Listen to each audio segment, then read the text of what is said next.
All right, we're back. Judd'z Budz episode 180. As always, your host, Spokesy, joined by my good buddy, Isha. Isha, how we doing? Good, man. Good. Tired, but the last stretch of the day. And I mean, hockey's back. So I shouldn't even say I'm tired because I'm not tired necessarily. I'm overstimulated. Like hockey came back with a bang. And like there's storylines everywhere. The games are great. College hockey is just out of control. And yeah, it's a lot. It went from a summer of just like, okay, some contract news here. All right, a lot of wild news here at the end, but like not actual hockey. And now it is back, baby. It is back. And I'm like almost overstimulated. Like I was like looking at games like this week, which ones I can stream and stuff like that. Cause we're back and we had like, I think 50 to like 60 people from all around the world. There's some people like from Finland staying up. There's people in the UK watching and like on YouTube hanging out with us last week. So shout out to all you guys who are now subscribed to the channel and listening to this show. But yeah, man, things are good. Just a lot to take in. Hell yeah, dude. We are back. And we're currently recording a little over halfway through the game, Wild versus Kings, third game of the season. Wild up 3-0. Yurov making his debut. Wallstedt making a season debut. Kaprizov, Boldy continuing to just light it up. But we'll talk more about this game in a little bit. Again, prospects 6 through 10 might just be us and Hoppy. I don't know if we're going to have anyone else able to join us this time. I hope like our producer here has already like sent the bat signal to like Dev or something. He just like jumps on with like 3 beers and a kid in hand. That'd be great. I'm in. I don't even know what we're talking about as far as rankings, but I'm in. Yeah, doesn't know who we're talking about. That'd be good. I'd be down for that. Always love to see Dev as well. Haven't even talked to him in a very long time. Obviously, haven't done a stream with him in forever. But we love that. But before we do the rankings, we figured we would just start by a couple talking points. First 2 games plus the one we're watching right now. Obviously, first game at St. Louis, 5-0 win. Game 2 against Columbus did not go as well. No, but entertaining and wild. So far tonight, going very well again. But your main takeaways, from what you saw those first 2 games.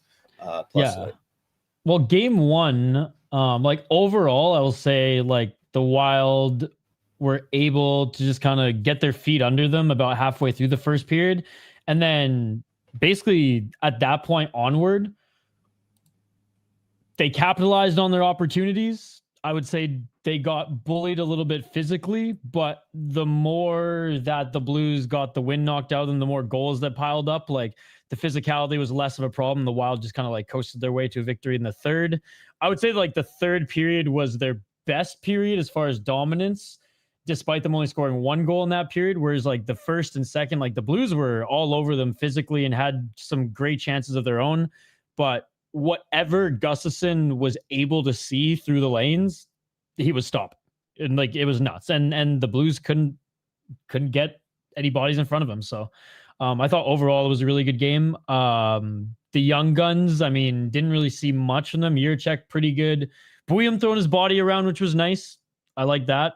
And then just like the fourth line, other than Hinestroza just being a little bit of a psycho, wasn't a loud game for Hutton or Ogren, except for Hutton, the faceoff dot did really well.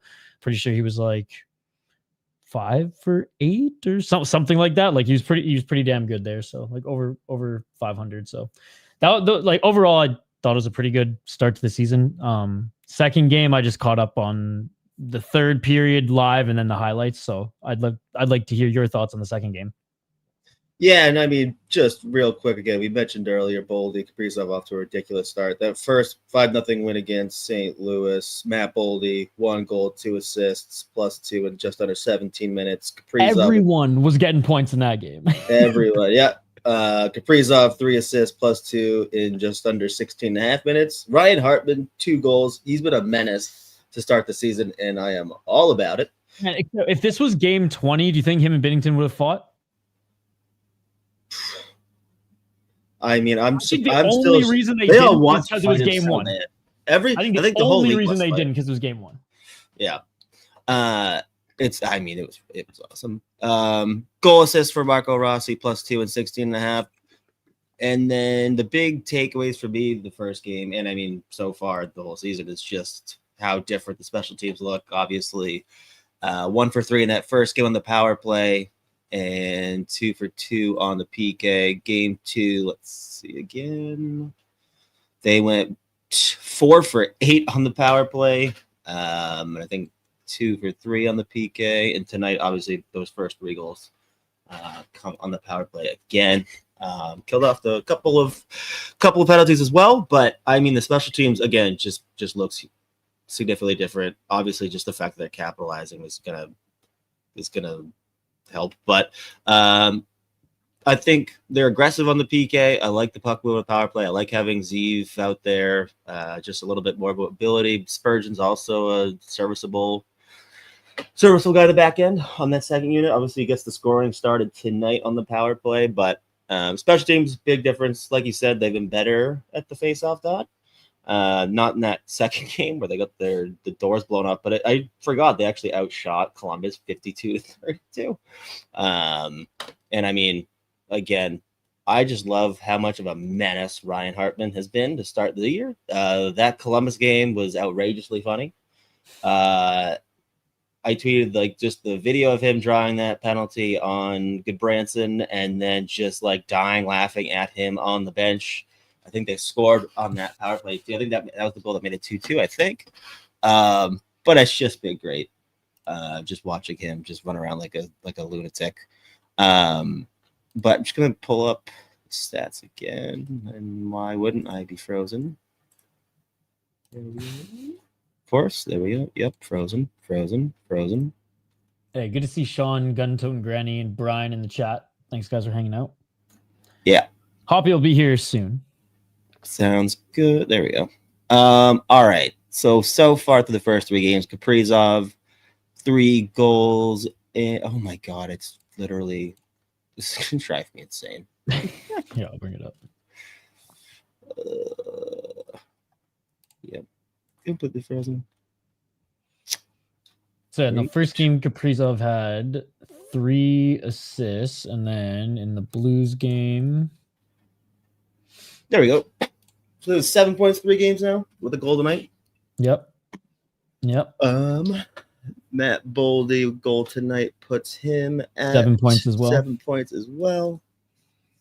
Marco Rossi's clipping at a point per game again. We love that. Tarasenko, 2 more assists tonight. He's got 3 assists, 3 points through 3 games.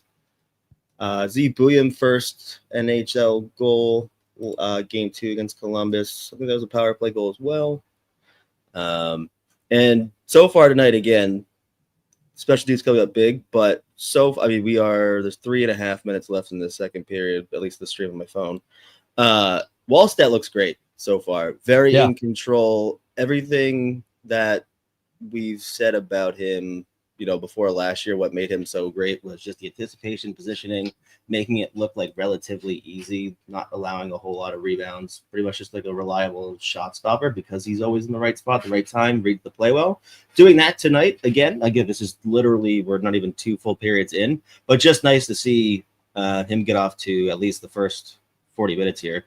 Nice start, and again, just looking comfortable, poised, and realistically made a couple real nice saves. Specifically, one in that first period off that rush, where he just swallowed it. Again, no rebound, but he's looked great so far tonight. I have a big question just about like the line combinations. Obviously, with Zuccarello and Sturm being out for a while, that's not gonna help. But interesting to see what they went with that first game. I think Foligno was up with, who was it? Eriksson and Tarasenko? I don't think so. In the first game? Yeah. Actually, yeah. Yeah, because Rossi was with that's right. Kaprizov. Yeah, that was interesting. Didn't like that. It looked like a very confusing line, just didn't really know what the identity was supposed to be. Again, if you want to put Foligno with Eriksson, you probably would want to throw not Tarasenko there. At that point, Tarasenko was going to be a ghost. And he wasn't super noticeable in that first game, I don't think. Obviously, he's not going to have the puck a whole lot when, Eriksson and Foligno, they kind of cause chaos on the forecheck, but so I thought the line did a pretty good job, but you said it, Tarasenko just didn't really have any use. He kind of just hung around in the corner or on at the boards where the other two kind of got in front of the net or mucked it up on the other side. It worked though, I'd say, just because the Blues were playing so heavy in that game where I guess that line just kind of offset it a bit. But yeah, if they were playing with or against more of a skilled line, I guess, yeah, Tarasenko might have just been burned. Yeah. If Foligno, if either of them lost it deep in the corner or in front of the net or something like that. So, and just neither of them really made any passing plays. It was just, if anything, Tarasenko would bring it into the offensive zone sometimes and just send it around, and then that was it from him. Or it was Foligno just getting it short passes up over the blue line. But I don't know. I didn't hate it, but now that you bring it up, it was probably just circumstance up against the Blues and with the style that they were playing, especially heavy in the first period. It just kind of worked in that game. Yeah, and tonight they switched them back up to something that probably looks a little bit better, at least as far as when you look at the composition of the line and what you want from them. You got Kaprizov, Rossi, Boldy obviously sticking together. They moved Johansson up with Eriksson and Tarasenko. Obviously, I think it's just, say what you want about Johansson, but when you look at throwing him there versus Foligno or Trenton, you're getting some more speed, so a little bit more offense. So you're ideally looking to score a little bit more with that line. And then the third line of Trenton, Hartman, and Foligno, to me, that gives you a little bit more of an identity. Just be pricks to play against, hard on the forecheck, turn pucks over. Again, Hartman's been great. So pretty much wherever he's slotted in, he's just been stepped up. Yeah, we saw him back half of last year into the playoffs, how well he was playing, finding himself on the score sheet. And, obviously to start the year, he's got a couple more goals. His feature on the power play, being a prick to play against, drawing penalties. They're not taking too many. But that Trenton speed is back. Trenton, and again, that's another thing we talked about during the preseason. He looked like he had kind of slimmed down a little bit, got quicker. He looks a lot better. I don't know if he has an assist or not. I don't think he doesn't have any points, but I've noticed him a lot just in terms of, again, how that third line should be looking to play. Yeah, he's got one assist. Yeah, he does. Gotcha. And then the fourth line, interesting again, Yurov making his debut. Yurov, Ogren, and Hinostroza on that fourth line. Again, we think we talked about this either last week or just maybe we should talk about since the preseason. But I mean, Ogren in the preseason in those games like wasn't super noticeable. Got thrown down the fourth line again. I'd rather just see him up on that second line, give him an opportunity to score. But he's made a couple of nice plays tonight. And I thought Yurov's first few shifts, it's going to be tough for him to get ice time tonight when LA just legitimately cannot stop taking penalties. Like he's not going to be featuring on their special teams a whole lot, especially when they're clicking the way that they're clicking. So his ice time is going to look severely diminished with all those special teams. But I thought he made a couple of really nice plays his first few shifts. Specifically that first one forced a turnover, got a shot off, got deflected out into the netting, but he's made a couple of really nice plays. Again, looks pretty comfortable considering where he's making his debut. But given where they're at with injuries, I think these lines make a little bit more sense. And again, it's worked so far tonight. And obviously capitalizing on that the first period where they spent like half of it on the power play, it's always going to help. The other question I really had was just about Jurček. I thought he was fine in that first game. Again, I think he finished like +3. But obviously he's got scratched with Brodin coming back. We got Brodin with Faber, Bouillon with Spurgeon, and then Middleton and Bogosian. Hard to argue, but again, I love Jurček, and I would like to see him in the lineup. I thought he deserved it. But I guess that's just how they're probably gonna be rotating, to be honest with you, with this seventh D, and obviously hell is gonna dictate a whole lot. But I thought he was fine in that first game. Obviously, a couple turnovers, but didn't end up paying for it. And thought he looked good moving the puck, and everything like that. Yeah, I thought him and Bogosian actually played pretty damn well together. Mm-hmm. And he's like playing pretty good defensively and like physically in the corner too. Like a few of the Blues took like some big runs at him and some reverse hits. He was hard to knock off the puck. He was one of the few that were like visibly hard to bully in that game too, which I found like great for a guy who like doesn't play necessarily to his size at times for being like a bigger defenseman. So I was impressed with that, and Zeev as well, just like being aggressive in the corners and on the boards as well. So not necessarily the two guys I expected to be kind of like answering or just like matching the intensity, but it was good to see. Right. Yeah. And I mean, again, just back to what we were mentioning earlier with like the young guys not always in the lineup or lower in the lineup. I think it's injuries are dictating a whole lot of this, and especially with like the deployment where they're at in the lineup, whether or not they're scratched. Like again, like Yurov gets scratched those first 2 games. I understood it, but it was also like we all want to see them play, but it's kind of figuring out exactly how they can do that. Like you probably can't have every single one of those young guys in the lineup every night anyways. No. But with the injuries to Zuccarello and Sturm, like 2 pivotal parts of their lines, like what you want from Zuccarello, what you want from Sturm. It's obviously they're gonna figure out the tinkering when they're out, like exactly where you can slot some of these young guys in, what's gonna work. So I would imagine that we still see some more like line tinkering. I mean, like what did they say? Zuccarello's out for was it December? Yeah. Come back till. But so we'll see. Again, we'll see where they land on if they kind of find some consistency in their lines. But again, we want to see the young kids, but it's not just as simple as throw them in the lineup and see what happens. Yeah, has Ogren or Hate surprised you anywhere? Because I know Ogren obviously we want to see in the top 6, and like I didn't think he was too noticeable in the first game. But having said that, like it wasn't like he was doing anything bad. Just the fourth line just didn't get that many minutes, and he was out there for a few plays. The last like shift they were out there was kind of rough. They like lost in the offensive zone, and then they were able to get a whistle and then get off the ice. But Hate, like I said, impressed me with how good he was in the faceoff dot, and just played very conservative, but did not do anything crazy at all. But I don't know, were there any surprises out of both of them? Because since we've seen more of them than Yurov thus far. Yeah, I mean, it was tough. I thought they were fine that first game. Like you said, Hate, I think he was like 60-something% the faceoff dot. The second game against Columbus was so outrageous, like a 7-4 loss, like constant special teams. Like it was pretty chaotic home opener. Like there's just a lot going on. They weren't super noticeable. I think like Ogren only ended up with like 6 minutes 55 seconds, I think, time on ice, and I think Hate was right around eight and change. Obviously suffered at the faceoff dot a bit there as well. I also just forgot that fucking Kaprizov put up 11 shots on net in that second game, which is just, I mean, they had 52 fucking shots on goal. But again, I thought Haight looked pretty comfortable in that, especially in that first game, which, like, to me really speaks to his overall skill set and his adaptability. Like, when you draft him in the second round, like, you're drafting a scoring guy that's either going to be in your middle six pushing for a top six spot down the line. And just over the past 2 seasons, he's proven that despite like having a smaller frame, he can play and is comfortable playing middle of the ice against pros, not afraid of the physicality of the game.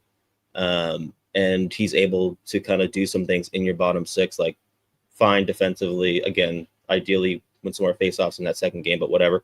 But I think he's just been, it's impressive to see how adaptable he's been, like last year in Iowa and then just the start of this year. Obviously gets scratched tonight, so Yarov can get in, but you know, I would say like right down the middle as far as the expectations go, but I like the adaptability and his ability to play in your bottom six, even though like his natural like skill set or the foundation of his game is like skill, speed, scoring, making plays. So, but I mean, he even said it, like getting or developing that two-way game is what helped him win a championship in the OHL.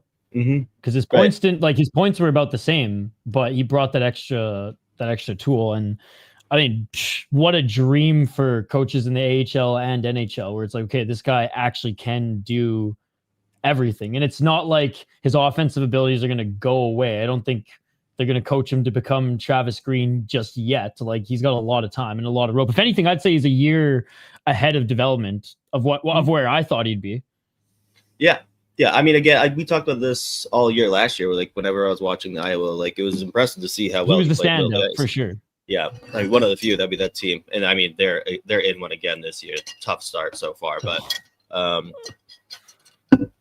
we'll see. I mean, first 2 games under Cronin's always going to be tough either way. But yeah, no, I mean, like you said, when Saginaw won the Mem Cup or whatever, you know, Haight was kind of playing in a depth role, played a little bit of middle of the ice, played a little bit of the wing, used defensively.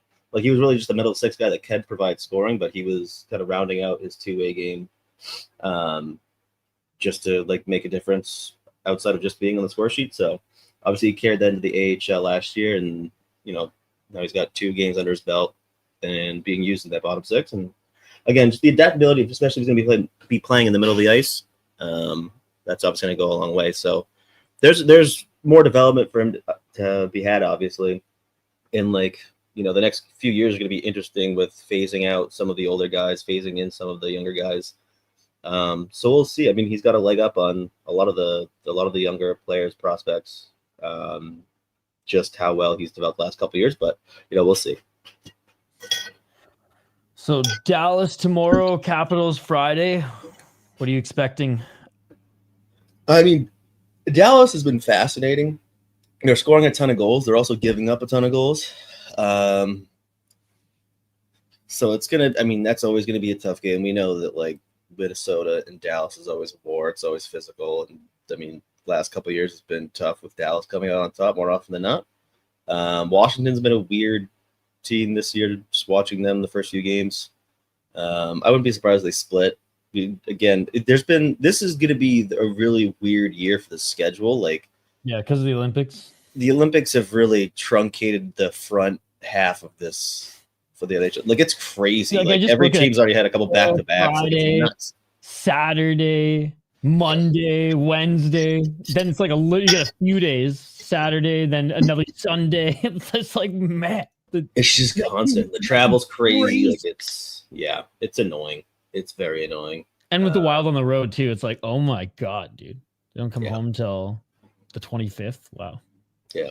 It'll be interesting to see how they deploy the goaltenders. Like, if Wallstedt continues to play well tonight, if they feel comfortable throwing him one of those games. Because it's not back-to-back, right? You said Dallas tomorrow. You'd imagine Gustafsson goes in, and maybe you give Wallstedt the game against Washington. So that'd be interesting. It'll be interesting to see if Jiricek comes back in the lineup. And, you know, who stays in between, like, Ogren, Haight, Yurov. And I really want to see if they do continue to mess with the lines a little bit. But I know one line they're not going to be tinkering with is that first line with Kaprizov, Rossi, and Boldy just going where they are. Kaprizov is like, I mean, that power play goal he scored in the first period tonight was so nasty. Like, that pull in and then just ripping it top corner. The angle from behind him, that shot is legitimately outrageous. Yeah. Like, it was sick. And him and Boulder are just like so in sync right now. There's chemistry there too. It's not just like two really skilled players. It's like they're working on some stuff, right? You can tell. Yeah. No, that chemistry is just continuing to grow. Well, I mean, Zuccarello's not going to be here forever, and he's not even here right now. So it's like sick. So these two will now start playing together. I'm down. Let's go. Yeah, and when he does come back, like in December, whenever it is, like it will be very interesting to see where they throw him. Like it's gonna be like if Boldy, Rossi, Kaprizov continue to just torch. The temptation's always going to be there to like put Zuccarello back with Kaprizov, but who knows if that's ultimately the move.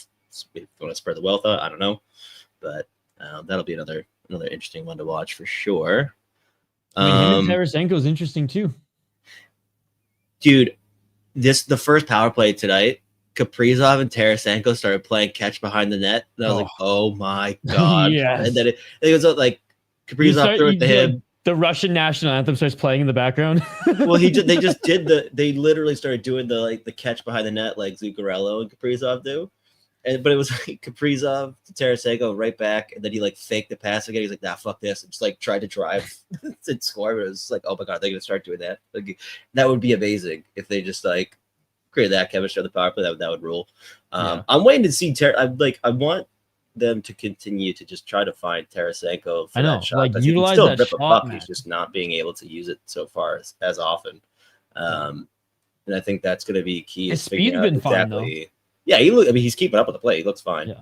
It's just like, in order to get any value out of him, like you need to be able to set him up to shoot. There've been a couple of times where I thought he had some space where like in the past when he was really feeling it, even like the short tenure in Florida, like he would just step into the dot and just rip it. Dude, it's crazy. Like people talked about him like he like completely fell off. It's like other than the Detroit season last year, like year before, obviously won the cup with Florida, looked really good in the playoffs and in the regular season. Ottawa was like 41 points, 51 games. New York actually like didn't score a lot, but like points wise was fine. And like St. Louis has always been consistent despite the injuries, but he was healthy last year, so that wasn't really like a concern. So I don't know. I think I drank the Kool-Aid a little bit. I was like, why is everyone so like concerned? Should I be concerned? Oh shoot, I'm concerned. Then I watched him in preseason in the first game, and I was like, yeah, I'm not concerned. Yeah, I mean, again, I think part of it's just going to be figuring out what that line combo is going to be. Yeah, well, people talked about him like he's freaking 36. He's only 33. Yeah. Again, I think he'll be able to like. They also don't need him to be scoring 40 goals. Again, they need to get some scoring from outside of just like Boldy, Rossi, Kaprizov. Yeah. But I do think like a lot of that's just going to come down to them figuring out exactly what the best line combo is going to be, like where he slots in, like where he's going to be able to like who he can play with that's going to like get him some space, just like get him the puck to use that shot, because like we had just mentioned, he can still rip a puck. So. But we'll see. That's what I feel like it's going to come down to, though. Just figuring out who he's going to be playing with and how they can set him up for some success here. Because again, I think you're hoping for like a 20-goal season, maybe like 20 goals, 20 assists. I don't know. Yeah, you're probably fine with that. Yeah, I mean, honestly, if they can find a spot from, like, I wouldn't be surprised if he gets like 20 to 25. Mm-hmm. And if the power play starts buzzing too, and he starts rifling some off, then top of the circle or whatever. Mm-hmm. Yeah, this is where it's frustrating too that Zuccarello is going to be out for so long. Because it would be interesting to see him with like Eric Sedek and Tarasenko. Because I mean, Zuccarello can still dish. It is unbelievable looking at how consistent outside of that first year that he signed to Minnesota. Zuccarello's production has just been like consistently solid. He's unbelievable. Dude, I never liked the Rangers, but there's always like a few players that came from them or who played for them that I was like, I can't hate. And he was always one that like I just always loved. If I played fantasy, I always got him in fantasy. If I was playing BGM, I'd always make sure like he was on the team. Mm-hmm. I have a friend who has a podcast and covers the team in New York too, and like he's to this day he's like, oh yeah, he's my favorite, and he always will be. So he's just beloved there too. Yeah, I mean he's one of the players league wide that I think everyone respects. Well, just because of his story too, right? Like undrafted, played like 3 years North America, goes back to KHL, comes back, and is just never looked back. There we go. Top of the hour. But it doesn't really matter since Brett's not going to be here. Right. And I think Hoppy just texted me, said he's coming on in a sec. And Zeke? No, he's at the game. Damn. You got our hopes up, Zeke. What the hell? Yep. So it'll just be a Sota pod ranking here. What was it? What? Oh yeah, that was awesome. Watermelon? I don't remember what it was. No, it was water bottle, dude. It was legitimately. Oh, that was the best. I'm not gonna lie. Sometimes I've clipped it and I just go back and listen to it every now and then. It is gold. That was gold. That was like 2 years ago? That was last summer's, I think. Was it? Yeah, that was the highlight of every prospect ranking we've ever done. Well, while we wait for Hoppy, there's one other thing, just more NHL wide. So the Montreal Canadiens just re-upped Lane Hutson. Canadian national team player, American national team player. Who knows? Only his dad knows. 8 years, $8.85 million. What a deal! So now, like there's this Twitter page that I follow, Bench Rates. I don't know if you follow them, but they tweeted out Canadiens core is locked up for cheap. So you've got Nick Suzuki signed through 2030 at $7.87 million. Cole Caulfield signed through 2031 at 7.85. Slavkovsky through 2033 at 7.6. Dude, Dobson through 2033 at 9.5. Hutson 8.85 million through 2034. Caden Gooley 5.55 through 2031. That's a combined 47.225 million for that core, which is less than 42% of that projected like 100 and whatever it is, $13 million cap, like salary cap. It's ridiculous. Dude. They're gonna be this is fucked. It's making me sick out here. Like they're good. Oh my god. Yeah. But yeah, whatever. Good for them, I guess. But I mean, that is real fucking. Too bad for the players, but they're still gonna torch the division soon. Yeah. Damn. But hey, my boy Alex Newhook has a point. I love it. There you go. All right. Yeah, he played for the Grizzlies when I was in college and in the BCHL and was just a man amongst boys there as far as talent. It was insane. Sounds right. 102 points in his last season. How are you? 53 games. Is that good? It's all right. Soon everyone's going to be putting that many numbers up in the BCHL. Pew. I was saying that's the one big sad thing about the CHL influx to the NCAA is the BCHL is going to die. It already wasn't doing great, and now it is going to die.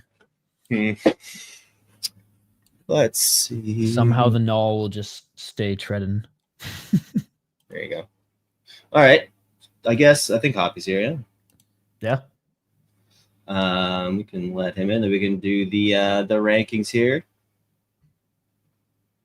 Can we let him in? Mateo went to sleep. Oh, there he is. What a shirt. I know. I was just going to say, you look very autumn. Here to kill shit. It's deer hunting season. Dude, I came to the tough realization because I can't go deer hunting this year because of the kid on the way. I'm literally gonna be going through all of the same like shitty parts of deer season, just at home with a newborn. Mm-hmm. So I'm basically doing the same thing. I just don't get to shoot things and drink a lot. So that's. Oh, does a newborn like take up a lot of the time and energy and? Yeah, but when there's a toddler there to help, like it's way easier. True. He's fun. He'll watch the kid, dude. Oh yeah. No, it's gonna be so much easier than when it was just a newborn. So, yeah. At least you have experience now. Yeah, that's gonna be the saving grace.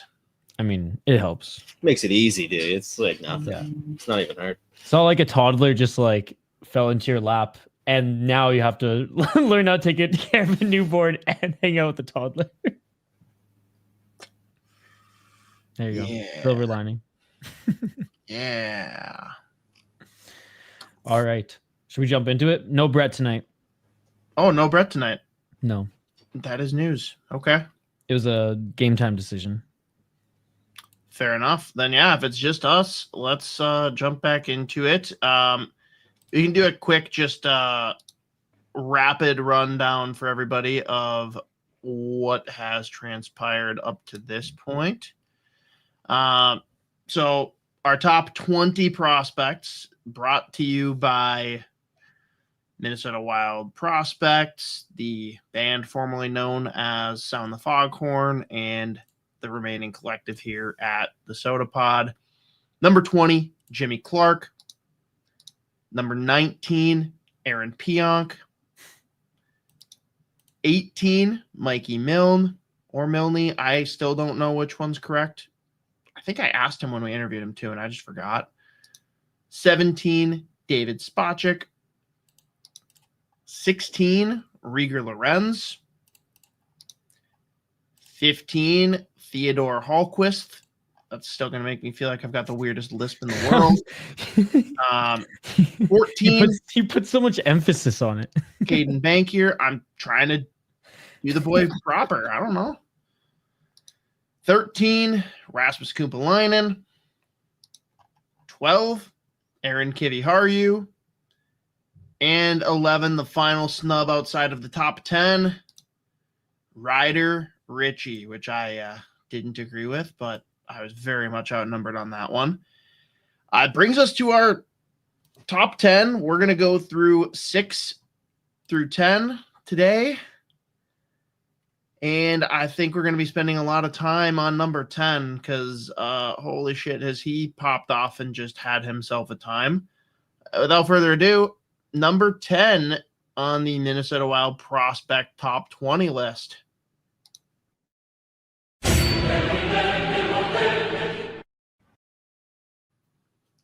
We have Adam Banach, and Z, I'm pretty sure your only show notes to me via text were, yeah, we got to talk about this dude. And I'm like, good, we're gonna.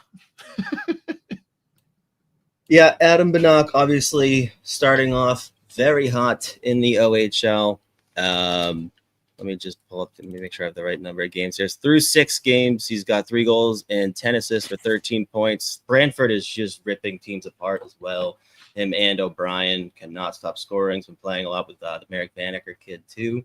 So as far as OHL rankings go, he's second in assists, right behind Carson Woodall of Windsor. That's 15.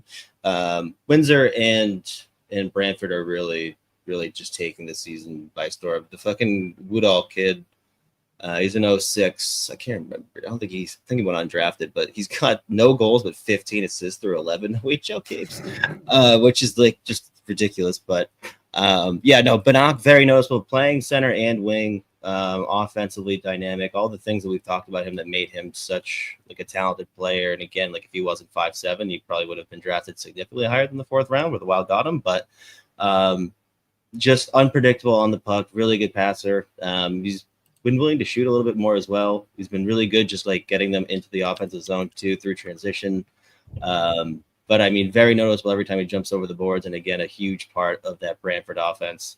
So it's been very fun to watch him just torch. So he's been great. I'm wondering, because he played in the USHL last year, then we had the rule change, and now CHL kids can go and play college hockey. Was the original path for Adam Banach to come over and try and play college hockey? And that's why he shifted to the OHL, because like he can do that as part of that path? Or do we have just no clue?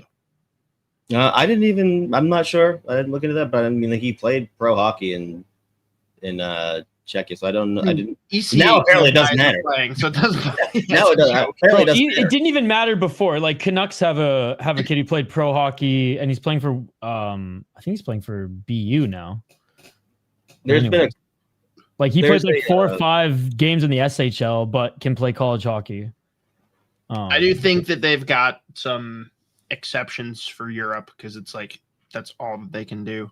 Well, I mean, Hoppy, regardless, it's win-win now because, like Z said, like this team is just stacked, and it's crazy because they're stacked with young guys, man. Like Malhotra's kid's 17, and he's like crushing it right now too. So I think it was just a good opportunity. And if college hockey was the path, or if it was just even a consideration, it's like, okay, well now we still have that door open, and we're going to a sick OHL team. Now, let's make this relatable for the Minnesotans. There's another height deficient guy who went in the 4th round of this year's draft. Give me a little compare and contrast on Adam Banach versus LJ Mooney. Yeah, I mean, I think one of the biggest differences with those two is just the speed, like the foot speed, like LJ Mooney versus Banach. It's not close.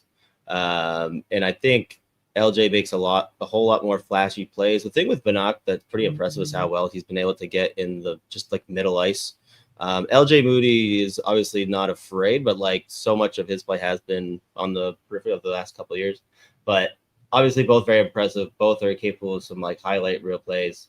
And I mean, there's always going to be big question marks just about like the translatability. Because I mean, it's one thing to put up all these points playing OHL.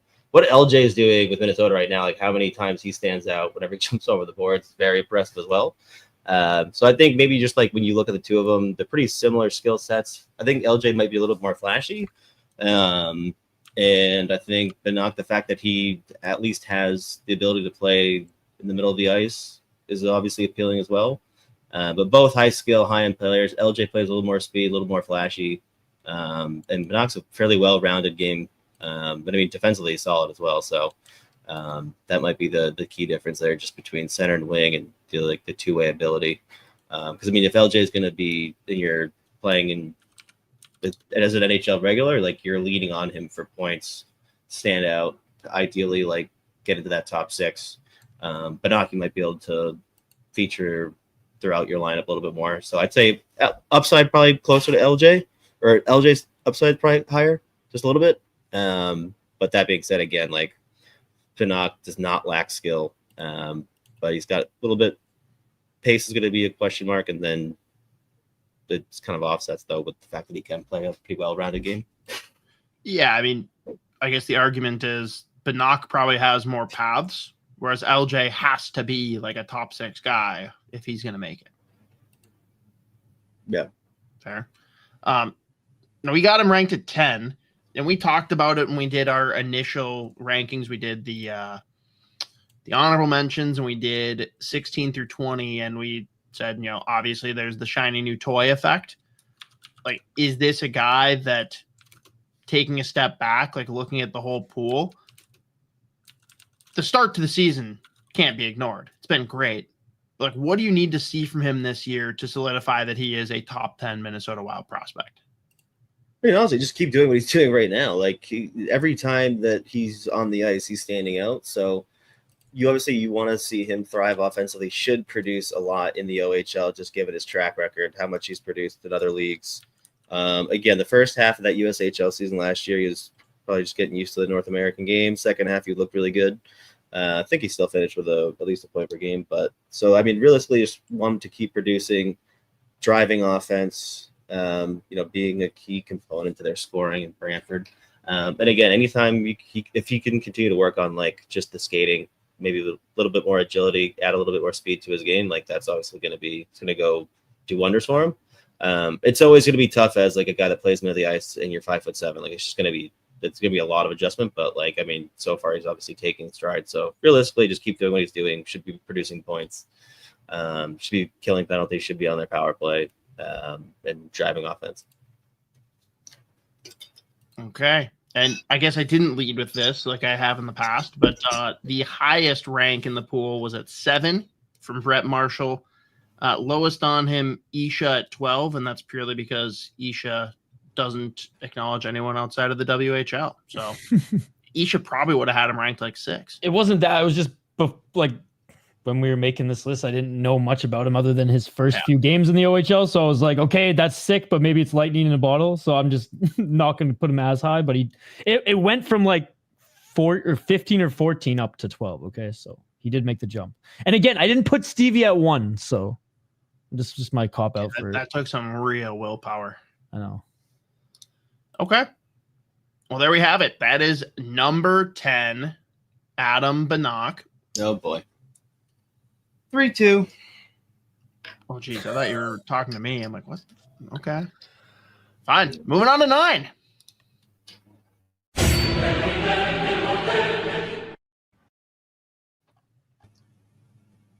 The man they call Riley Height, who is finally old enough to make the jump, will be playing for the Iowa Wild this year after an incredible season 2 years ago. The real coming out party there with Prince George Cougars of the WHL. Last year, he was kind of pigeonholed. It was a year too early for him to make the jump to college hockey. He was not old enough because of stupid rules to play in the AHL. So he went back and basically just got stale and did exactly what he did. What do we think of him? We've got, let's see, 9 is the cumulative ranking. We have 7 as the highest from Pavel of Minnesota Wild Prospects. And Mateo hates him at 11. We're all pretty tight here in these rankings, 7 to 11 for everybody. Isha, I'll let you kick this one off since he did play in the WHL, so you don't hate him. Yeah, and I grew up in Prince George, so love the Cougars. Love that he developed there. No, like you said, last year, like I wouldn't say like took a huge jump, and it's not like he did what like Hunter Haight did and like really just focused like on his game defensively in a turnaround year where his offense was kind of the same. He still like he led the team in points. He was the driver offensively, played well on special teams, was still the guy. It's just so funny how, like you said, he was too young to play in the AHL. Team Canada didn't give a shit about him, and now he's too old to play for the World Juniors. But now that he's finally playing pro, I think sure would have last year in the AHL been probably better than going back to juniors, sure, but with the caveat that it was an absolute shit show in Iowa last year, and he might have just been still too undersized.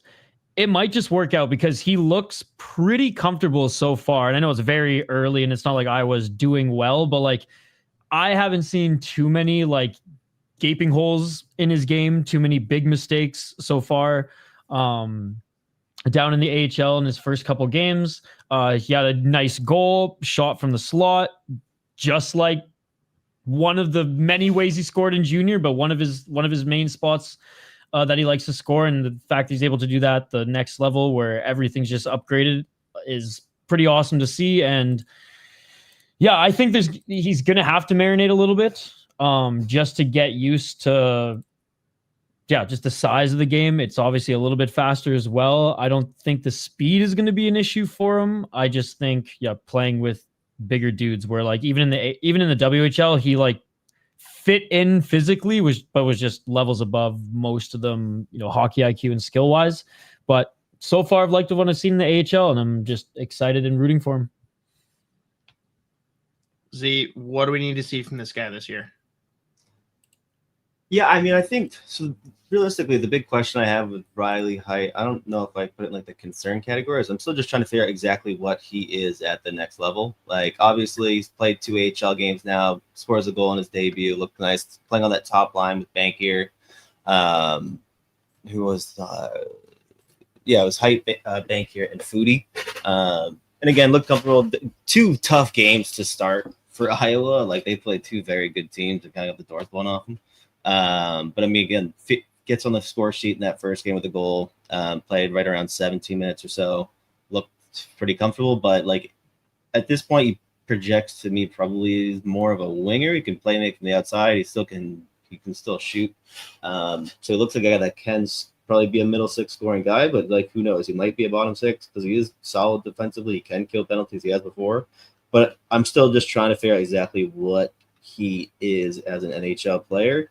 And I think he's probably got a longer path than maybe a lot of people anticipated like 2 years ago, like after that like real insane WHL season where he put up ridiculous points.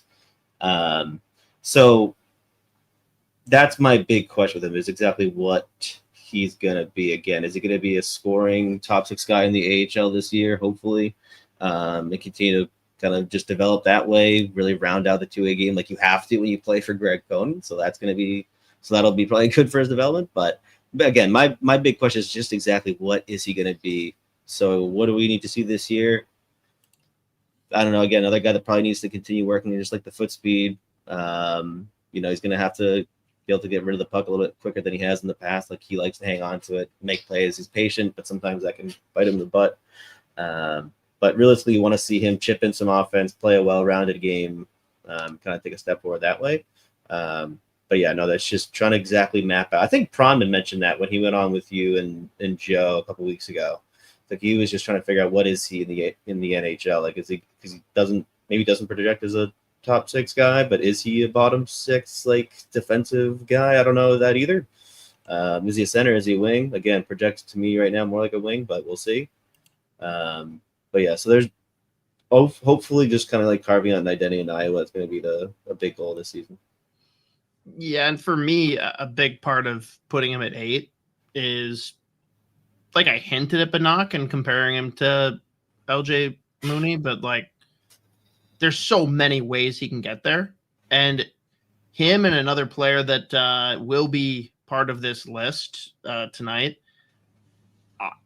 I have never seen two players who are so fucking confident in themselves. And like, it's not in an arrogant way at all. Like you can just tell, like he knows who he is. He has no question what he's about. Dude's going to work his bag off and the skill is there, but I'm with you.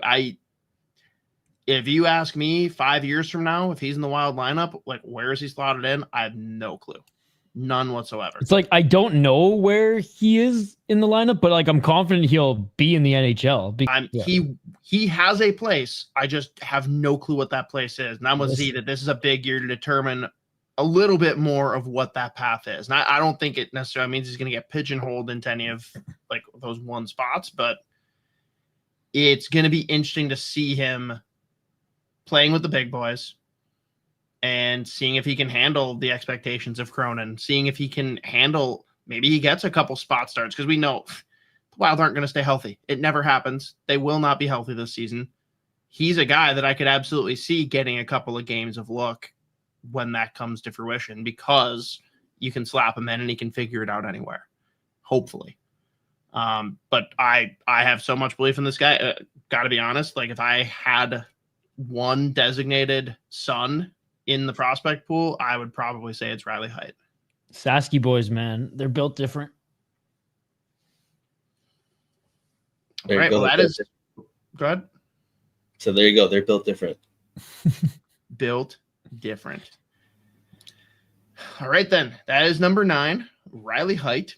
On to number 8 in the Minnesota Wild prospect top 20.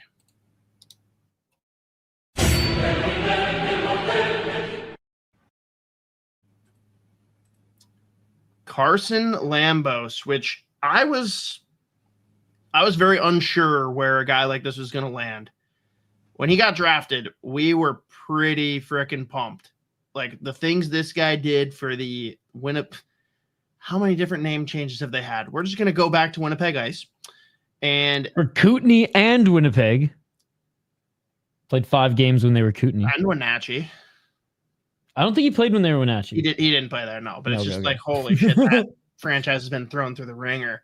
But this is a guy that like people were very excited about. I know Z among the top of that list when the Wild were able to get him with their second pick in that draft. And then there's been the just complex nature of how shitty things have been in Iowa. And I don't know what any of our prospects are because of it. But I don't think I'm alone in saying that looking at training camp and preseason, this is an NHL player. Oh, yeah. Whether it's here or not, whether it's this year or not, this is an NHL player. But it's just tough, like, looking at a player like this and figuring out, okay, I don't know where he slots in with the Minnesota Wild in their future. It's a little bit harder for me to properly assess his ranking. So I'm the lone person that's outside of the top 10. I had him at 11, but it really comes down to, I believe in the player. I just, when I'm that unsure about whether his future is here, it makes me a little bit more sheepish. And we still haven't really seen it on a stretch run at the NHL level. And with defensemen, you've got to give them a little bit more time and leeway, but you know, the fan base is not going to see it the same way. So I don't know. I still have all the belief in Carson Lambos, but I do think there's other guys in the pool that I have much more belief in, especially when you look at two of the defensemen that we haven't talked about yet in this prospect pool that are, for me, sure things. Yeah, I think with Lambos, it's kind of tough to like reconcile how like there's been a lack of like offensive production. I mean, you can understand when you like just look at like his usage since getting drafted, like when dating back to the WHL, and then obviously the last 2 years in Iowa. But like the offensive skills that he every once in a while still like shows flashes of versus like the lack of production, just in terms of like offense being put on the board. It's just like sometimes it's just like confusing, but again, like it's been a lot of it's the environment, and again, like in the WHL specifically, like that last year or two that he was there, it was just like the usage, like he wasn't like they were using like an overager on their power play and everything. But I mean, like every once in a while, like you still just see the flashes, like his mobility at the blue line, so the fakes, and just like the skill, and he's got a absolute bomb of a shot. You can hammer pucks. You'd expect just like when you watch his tape that there would be more points. But that being said, it's just like he is with where he's been used in Iowa in like such a shitty environment for defensemen. It's just been tough, but like he is a solid defender. Like, again, I think just the fact that he did get a call up last year, yes, he did play, like, but the fact that they even like called him up to be someone potentially to make their NHL debut says that like they're not necessarily like upset with like his development or whatever, but dude, the fact he was a plus player last year at all, yeah, just as a, you know, whereas you look at like poor O'Rourke, who just got absolutely buried and sent off. Yeah, oh yeah. And I mean, he was logging hard defensive minutes, like uses a matchup guy, obviously killing tons of penalties down there. I think that first game this year played over 20 minutes on that top pair with Kierstead, but he's just like such an intriguing prospect. Again, like you said, who knows if it's going to be in Minnesota. I still think there's a spot for him, down the line. Like he can be like a 4 or 5 that's going to be able to like be on your second power play unit. Again, like he's going to kill penalties for you. He's a really good defender. He moves really well. He just hasn't really been put in a position since he's been drafted, like, again, WHL and AHL, to be like the go-to guy for offense on the back end. Like, he just hasn't had that opportunity yet. But again, I think his game still has grown really well, or he's showed solid development, like defensively. So I think there's a good NHL defenseman in there. Like, so we'll see what this year brings. I would imagine he's one of those guys that, considering it's Minnesota, we know like the health thing. He is. And he got called up last year. I would imagine he gets his debut this year at some point. How many games, who knows? But he's in a weird spot in this pool, where like I think he probably has deserved to come up and like get a few games under his belt the last year or two. It just hasn't turned out that way. But I still am high on Lambos. I don't think he can be like number 4, number 5 defenseman. Again, like even if he's a bottom pair D-man that you can throw in your second power play unit that's going to kill penalties, that kill hard minutes for you. Like I think that's a valuable piece of your pool. What's he going to be, 23 now? So he's still fairly young. This is usually like that year though that like you want to see them take a step. So we'll see what it looks like with Cronin in Iowa, how much more offensive leash he gets. Because I mean he's their number 1 defenseman down there right now. So we'll see how that goes. But I'm still a big believer in Lambos. I love his game, love the way he plays. Obviously he's a leader too, so big fan of Lambos, and hopefully we see him once or twice this year. I would even say too though that the development defensively has been the biggest reason that I am a believer for him, because like the offense was never a concern. And you look at a guy like, no one thinks back to Chris Letang's early years and remembers him being the definition of a liability defensively. Then he's basically become the perennial snub annually for Norris consideration. Like he's always like just on the outside. And he took a good bit of time to figure out the defensive side of things. But then once he had it, he was golden. And I feel like Lambos has picked it up a lot quicker than I maybe expected. And granted, you've watched a lot more of him, Z, so maybe it's not as much of a surprise to you, but I feel like he's really grabbed onto that. I guess it's really the only thing he could do with the Iowa team. Well, yeah. And last year, like he was like, and again, I think Ryan O'Rourke got too much flack just because like he ate a bunch of hard minutes and just had to play 100% a defensive role. But I think like Lambos was probably like the best guy on the back end last year. Like, and just one of the better, like obviously like Ogren was a standout offensively, but I liked what I saw defensively from him last year. You saw those flashes that Z already talked about. I mean, I don't really have much more to add other than I love the little things he does, like on the blue line, especially on special teams.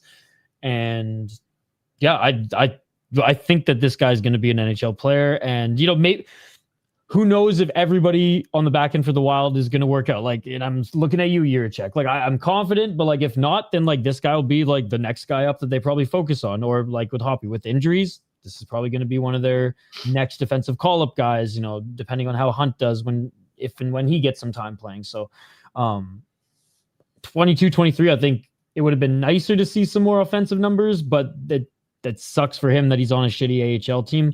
I think overall the developmental trajectory is just fine. The one thing I'll add for him too, and this hasn't been like explicitly stated, but you get the idea from all the different prospects that we've interviewed on Fellowship of the Rink. He's a locker room guy. He for sure is. Like, he is just like loose, free, like goofball kind of vibe. And in a tie, that matters. Like, look at all the guys that are in the same logjam here with him. Like, he is battling with Hunt, with Jiricek. There's plenty of defensemen coming up under him that he's going to have to stave off, but it's like that one little thing, it can maybe be the tiebreaker. Yeah, no, for sure. No, I'm excited to see, again, tough first 2 games for Iowa, but like I'm giddy to see how these guys fare this year. All right. Well, that's number 8, Carson Lambos. Moving on to number 7 in the Minnesota Wild prospect top 20 rankings.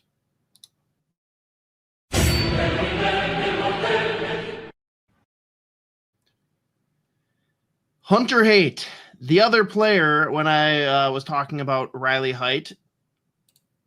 This guy is oozing confidence.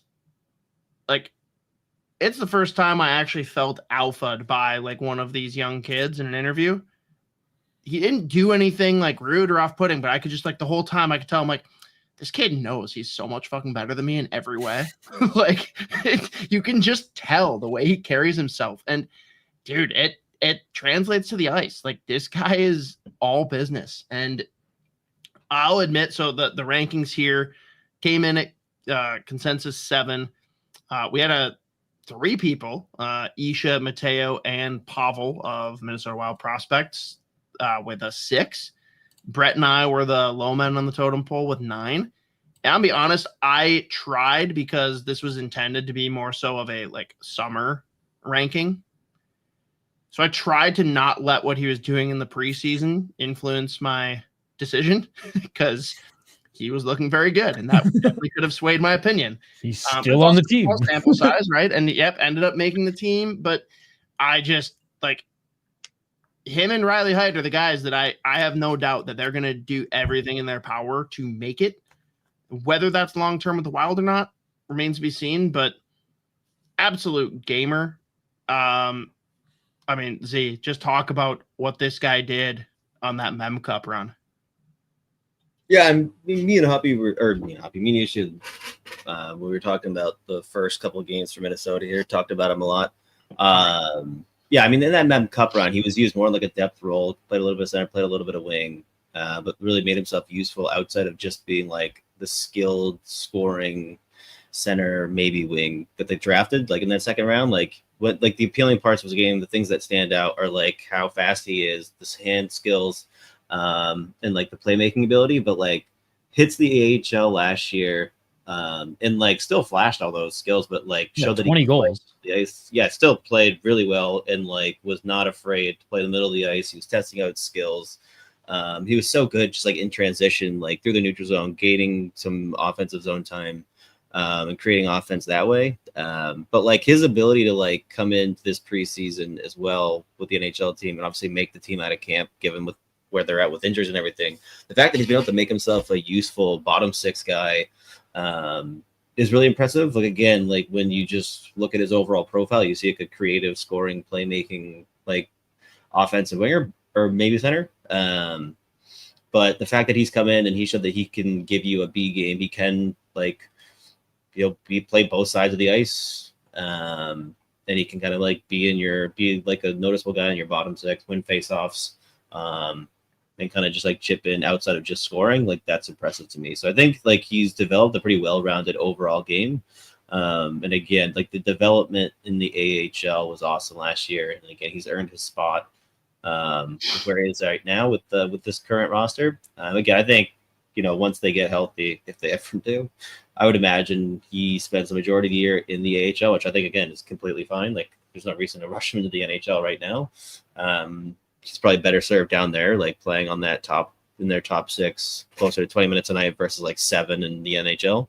But he's just really impressive. Again, like the development of like the well-rounded game outside of just scoring and be able to stand out and fit in. Like, I think it just speaks to just like how well he's developed the last couple of years. Face-offs in that first game with the Wild. Unreal.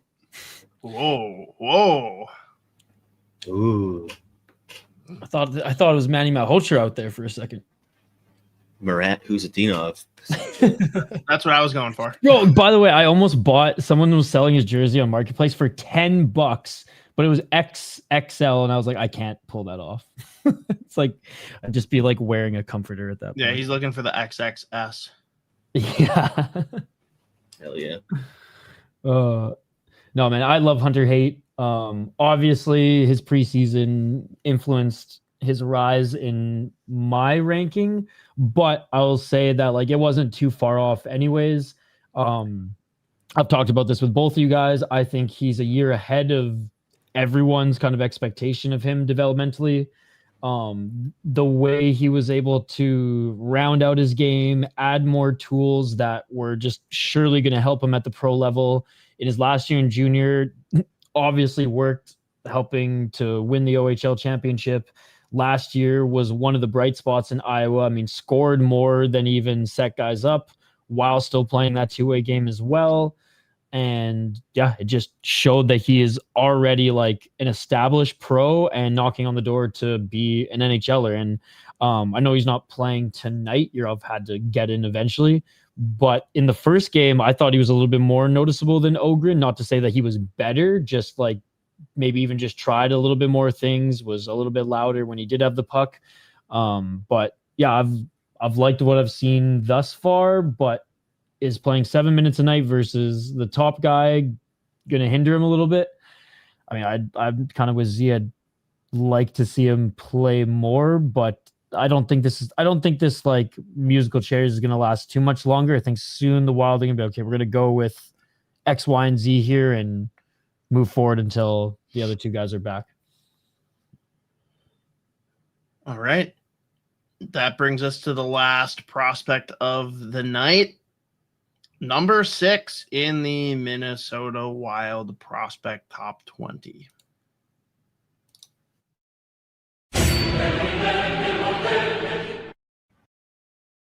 Charlie. Bit Isha, apparently.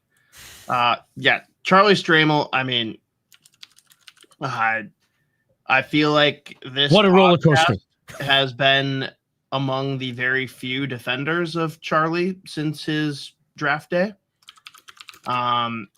It still makes me very happy that Pronman puts him above Gabe Perreault. That's just a nice chef's kiss over all of the Wild fans who have thrown temper tantrums over taking Stramel instead of Perreault. Great start to this season too. Great start. But I mean, last year, that was the year, right? I talked about it in our 16 to 20 rankings. I had Stramel as a tweener last year in our rankings. I'm like, yep, this is the year that I find out if he is the real deal or if he's going to be forgotten. And holy shit, did he make an impression. And Z, to transition it over to you, nothing will ring stronger in my brain whenever Charlie Stramel comes up than the sound, just the sound effect when he took the life out of Leo Gruba. Yeah, no, from the press box, I literally felt it. Like my sternum basically collapsed. I felt like I disintegrated. Got the wind knocked out of you. It was insane. But yeah, and then like you said, off to a really hot start. First 2 games, goal in the first game, 2 assists in game 2 versus UNH. So 3 points in those 2 games.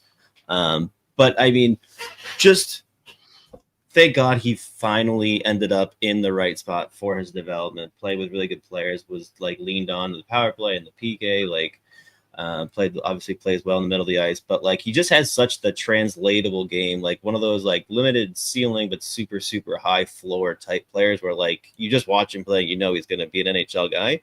I think this year, if he can continue to like work on making skilled plays at full speed, that's going to go a long way as far as like potentially projecting him higher in the lineup. Like I mean, Pronman said it too. He's someone that you could see like on a third line chipping in some like secondary offense, but again, the big value is going to be his physicality, his ability to like defend well. Yeah, and he's just got this nonstop motor. Like anytime, if he's on the ice and there is a battle to be won, like he's going to go and win that battle. Like he engages physically every single time, knocking pucks free, puck battles, everything.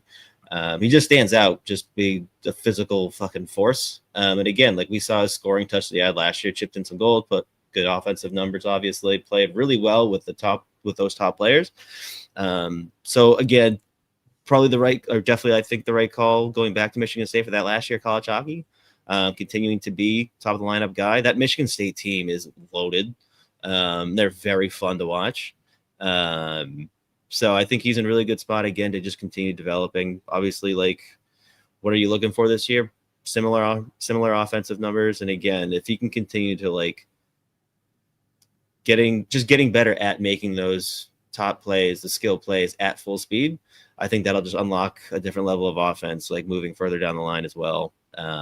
So realistically, he's just like continue doing what he's doing. Again, you want to see the production and then just work on the pace as far as like making skill plays. But I mean, he's just like, you watch him play, and I think he's also going to fit in Minnesota very well. Just whether it's third, fourth line, like the way that they want to play is how he plays, like every single night. That's the other thing about him too. He just like doesn't take a night off from that like just physical engagement. Like he's a fucking gamer. He shows up. He knows how to play one way, and he's going to do it. And obviously, just given the rope that he got last year at Michigan State, it's worked out quite well for him. Yeah, and I think too that it's harder to see on TV, but the one thing that stood out when we were there for both games of that series against Minnesota last year, just watching him literally line up guys from like opposite ends of the ice. Like he is dialed in, the motor kicks in, and he goes beeline and he kills people. Like he is a murderer, and I love that about him. And Oh, I mean, Billy G probably is just salivating whenever he watches those. Oh, absolutely. And he's just a guy too that kind of like Z said, but like I don't need to see anything from him this year. Just don't take a significant step back, right? I don't know. He's an interesting one that if like he does take additional steps though, like is he a guy that maybe creeps into the lineup as soon as their season's over? Unbelievable. 3-3. Yeah. I saw the look on your face, looked up at the TV, and it was already too late.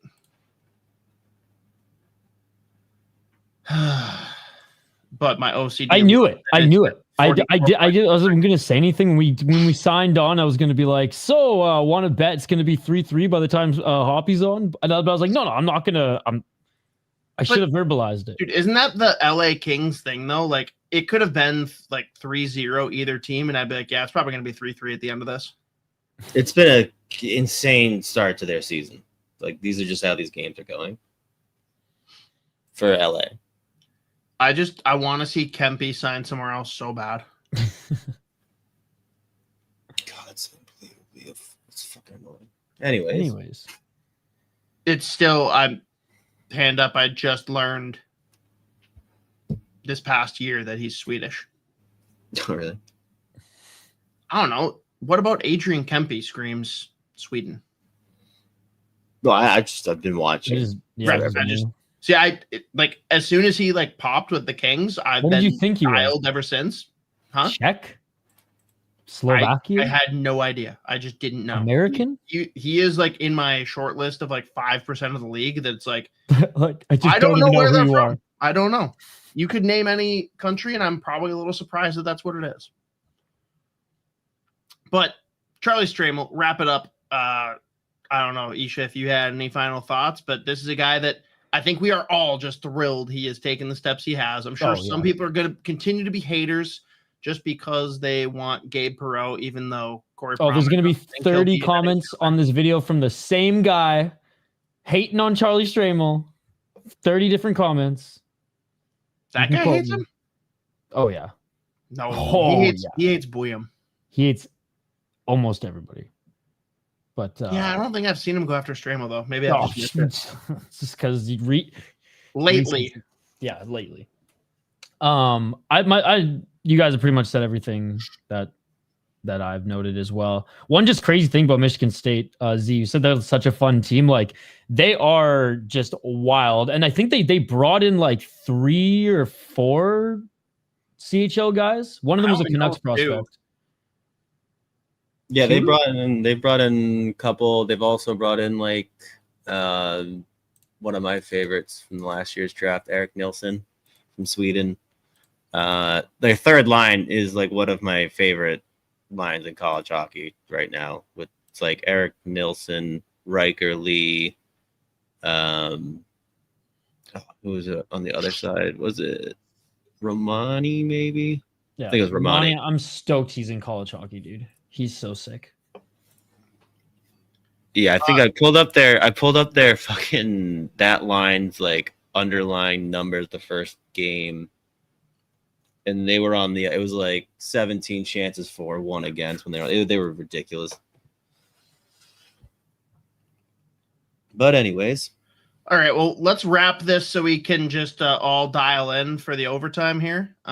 So we got rounding out the top 10, 6 through 10, Adam Banach, Riley Heidt, Carson Lambos, Hunter Haight, and Charlie Stramel. And that leaves next Monday for us to hit on the top 5 prospects of this very fun Minnesota Wild pool. Let's see. Has Mateo made any changes to the background? He has not. I'm on it. All right. We are back. Boom. All right, we got overtime kicking off right now. How perfect. Can someone tell me what rock I was living under when Stalock got added to the team? Oh, yeah. No, you didn't notice? Or you didn't know? I think it was just this year. I noticed it like once the season started. I never like saw it announced. I had no idea. Like the whole time, because Joe's been talking about getting him on as a guest for the show, and I'm like, sick. I just want to talk all about Celebrini, Smith, and Toffoli. Go. And of course, this day lock. Oh my god, this fucking stream. The super fans. Also, did you guys see the Will Smith and Macklin Celebrini Halloween costume? Yeah. No, are they starting to roll out now? See, I need to get your opinion because it's a classic. It's a great move. They're NHL players. They definitely bought like the cheapest version of that costume they could, and I was a little disappointed. Well, I mean, in that aspect. Yeah, exactly. They're NHL players. I feel like that's so fitting for hockey players. It's like No, they go all out. What are you talking about? No, I know some of them go all out, but I feel like they don't necessarily. Like all of them go all out. They go all out creatively, but I don't feel like all of them buy like they don't go like NFL all out. You're insane. No, I think that's pretty fitting. I completely disagree. I feel like creativity they go all out for sure, but so either way they failed this test on creativity and on like quality. Again, I love the vibe. Like that, it's literally my favorite thing ever is the Dumb and Dumber tuxes, but like you could have gotten nicer tuxes or like real top hats or anything like that. But Isha is under the impression that NHL players don't go all out on Halloween. There's so many pictures I need to send you. I mean, Lauco last year was that one rocked. The best part was just like they posted the pictures of all the players last year. This is when he was on Minnesota still, obviously. Yeah. They all put like there's like a couple pictures, and then Lauco's picture is him doing a mirror selfie just by himself with the fucking Lord of the Rings shit. I was dying laughing. You don't even know what it was, do you? No, of course not. God damn it, you fucking non-nerd. By the way, Hobby, did you see this guy reposted a picture of Kevin Weeks announcing that his baby was born? I just tagged you in it on Twitter. I need your reaction to it. No, I need to see it. All right, give me a second. It's great. It's great.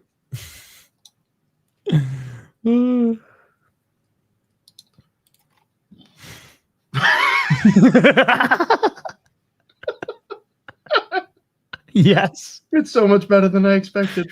I put it in the private chat. It was the only link I shared. Oh my god. It's perfect. That's pretty good. Yeah.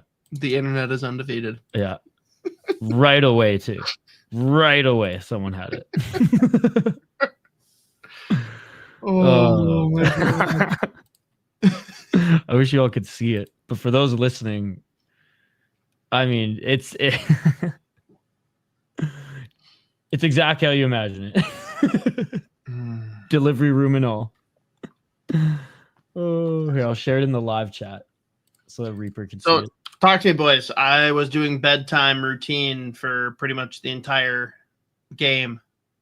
Like, what is going on this game and this season? Like, this is the first time I've been this out of the loop on the start of a Wild season. Specifically tonight, first period, very good. Second and third period, complete and utter dog shit. Okay. Like 0 5v5 play. I think they got outshot like 25-10 the last two periods, some shit like that. Nice. But special teams, they've been really good all year. Kaprizov and Boldy are putting up ridiculous numbers again. Yeah, I don't know. I think it's going to be essential to figure out exactly what the best second line combination is going to be to like get some goals from Vlad Tarasenko. That's what we were talking about earlier. Oh, great. Now they're going to have to go kill another penalty unless they give up a goal right here. Okay. But yeah, I mean, there's been plenty of good, couple of concerning things, but I mean, the special teams taking a jump is obviously incredibly positive. Yeah. Do we think that, again, small sample size, it's early, but is our boy safe? Is Marco Rossi like untradeable now? Shouldn't have been tradable in the first place. I'm not talking about what should have been the case. I want to know where Bill Guerin's head is at now. I mean, I would assume, yeah, he's not going anywhere at least. not soon. But I mean, I don't know. We'll see. You lose 2 in a row, and everything changes. Did you guys talk at all about like people freaking out about Kaprizov not caring about winning because of the contract? No, because he has 6 points in 3 games, or 7 points in 3 games. So well, it's just I didn't even think that was. I mean, I guess I should have known it was a possibility, but I didn't think people were actually serious.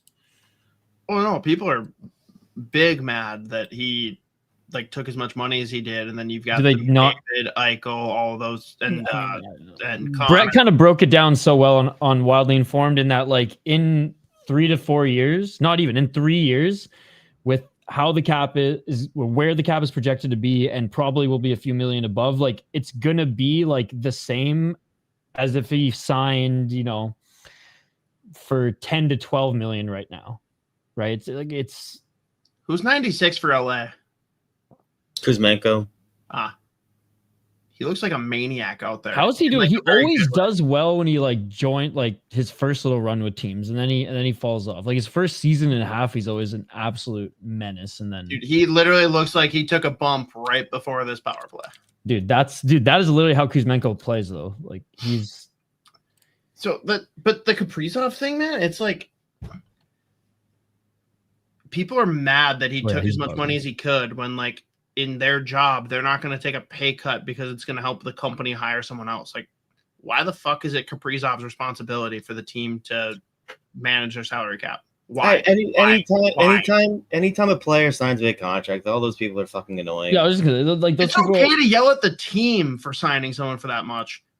The player should always get as much money as fucking possible, right? Yeah, but it's such an easy. It's so easy to just look at it objectively and be like, okay, if you think that like Kirill Kaprizov is taking money, doesn't want to win, you've never watched him play a single fucking hockey game before. Well, and it's not like this team is like the Florida Panthers. He just made a statement that he wants to spend his career in Minnesota. Obviously, he wants to win here because it's Kirill fucking Kaprizov. Like, if you've ever watched him play hockey, he's the ultra competitor. He's a lunatic. Like, he wants to win fucking hockey games. Like it's just any time a fucking big contract gets signed, it's always like, oh, didn't take a discount. Or if it's like at the same time or within like a couple of weeks of other players around the league signing a smaller contract or whatever, we're like, oh, see, well, dude, there's he didn't hold out for like a few games and then or hold out not hold out for a few games, but hold out for like half a season and then sign it too. Can't hold out. Not hold out, sorry, but hold off from signing for half a season and then like it played out like almost as perfect as like it could have. Well, but like the bigger thing too, that people, it's a completely different situation. You got the owner saying blank check, bad start. You've got the one agent who is salivating over that statement. You have a market that cannot afford to lose their superstar. All of that comes together to mean you're going to pay him whatever the hell he asks for. As he's not in his 30s right now to take a shootout attempt, and it was terrible. All right, I'm with everyone else. He should have taken less. No, but like Sean Kosker made a good point here too, and it's just like because the NHL just like because of the salary cap, like they just haven't been like other leagues where the other leagues may have salary caps, but like. This is how the ways to navigate them. This is how the league's always been. Like it's just how it is. Like, but the Wild are like treating, or I guess this group of Wild fans are like treating it as if like the Wild of the Florida Panthers. The Wild fans, dude. It's like league wide that everyone's like, oh, how bad does this look for Garen? Garen's like, I don't fucking care. He signed. Like, good. That's the right answer. That is the correct answer. Yeah. But people want to say like, oh, look at McDavid and Eichel. Okay, McDavid will make as much money as he fucking wants after this 2-year extension is done. Like he can literally name his price wherever he wants. He also selfishly has set it up so that he can leave Edmonton and not be the bad guy if this doesn't work. Oh yeah, He did this selfishly to have his escape plan and hopefully win a cup. Yeah. Then Connor McDavid's not even comparable situation. Not even a comparable situation. Well, but then you've got Eichel, who took a little less, but he's still making a pretty solid contract. He is at a place where they just brought in Mitch Marner, the top free agent who is going to play with him. Dude, they're a Stanley Cup contender. Great place to live. Stanley Cup contender too. Different situation. I'm sorry. Always contending, but also the one thing that people like aren't considering. Isha, tell me, when you think about free agents who like flew the coop at the end, went somewhere else and signed big, name the names. Tell me the players that come to your mind right away. Yeah, there ain't many. But which ones come to mind? Dude, I all the failures come to mind. Not failures, but all, who are the big names that a team couldn't retain because they wanted to go to a different market and they took big paydays? There's two that stand out to me. That worked out? It doesn't even matter if it worked out or not. Oh, I mean, well, there's talking about a guy flaking out on their market and making big bucks and going. Tavares? No, okay. I'm thinking Panarin and what are you asking me? Are you asking Panarin and Bobrovsky from Columbus? There we go, Mateo. Like, he's Russian. That does matter. That does matter. Okay, I just didn't know what you were asking. Okay. Anyways. The last guys that literally abandoned their small market team because they wanted to go somewhere warm or to the big city in New York, make massive paydays, two Russian guys. Kaprizov absolutely fits that mold of, hey, I want to go to Florida. I want to go to New York. I want to go to Chicago. I want to go to LA. I want to go to Vegas. And they'll pay me just as much. Minnesota getting this done was a good bill of work. And Marco Rossi, we love you. There we go. That was Bar Argentina. Nice. And Isha's boy Kuzmenko. There we go. Yes, pa. Oh, yes, Cosgrove. This one's my... Yeah. Yeah. What a selly. Not even goalie. How many people have said you can't win a cup with a $10 million player on your team? It's like, what is the equivalent of a $10 million player back in the 90s, back in the early thousands? Like, people are so hard to, dumb and granular and specific in the little, like, quibbles they have. Yeah. I also think that people that complain about no state tax, like, you're only getting part of the story. Like, think about it. Those places where there's no state tax, what's real estate tax look like? What's cost of living look like?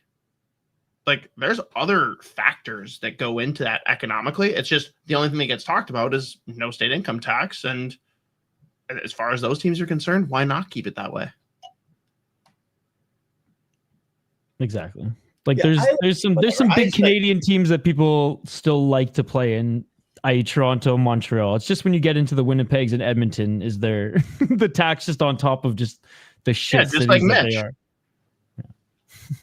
Yeah, I'm at the point where, like, whenever those, like, whenever people come out and say shit like that, I'm like, your opinion, and I couldn't care less about. It's not real. Like, you're an idiot. Like, who cares? Like, it's just like, especially when it's someone from like outside of like a Minnesota market too. We're like, I don't know shit about what's going on there, but like, what's a big contract? Wow, guess he doesn't want to win. Like, what the fuck does that even mean? Like, that's crazy. Yeah. Yeah, it's McDavid's fault that Nurse is on a 9.25. Actually, it kind of is, but yeah. Well, and that situation is just so different from Kaprizov's too. Is that like he was he tasted, Stanley Cup success. They were so close.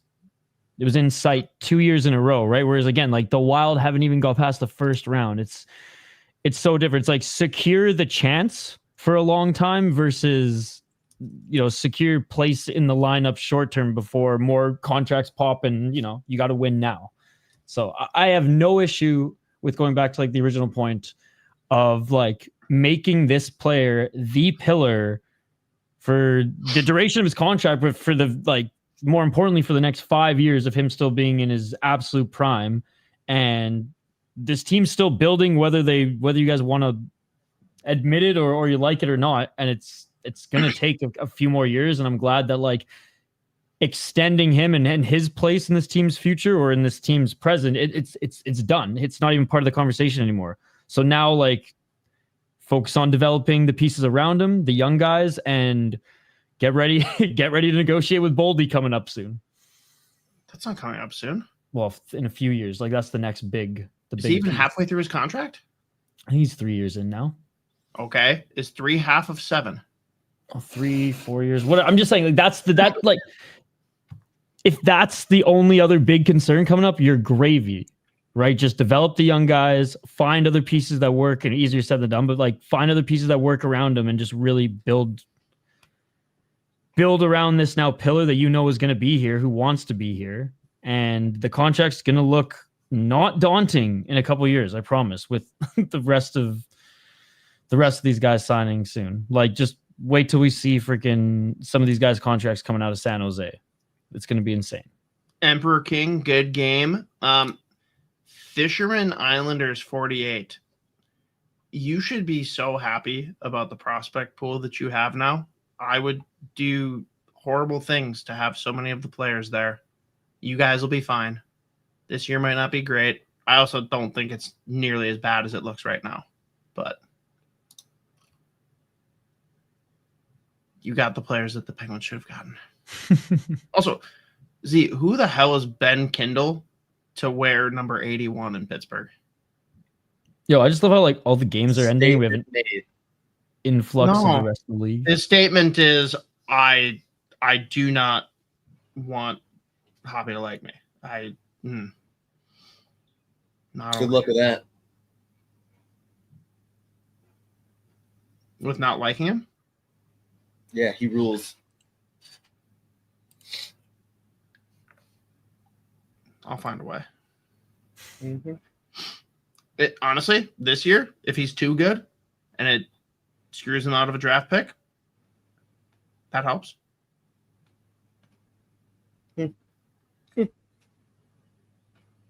I just like the player. I dislike the players that they didn't get.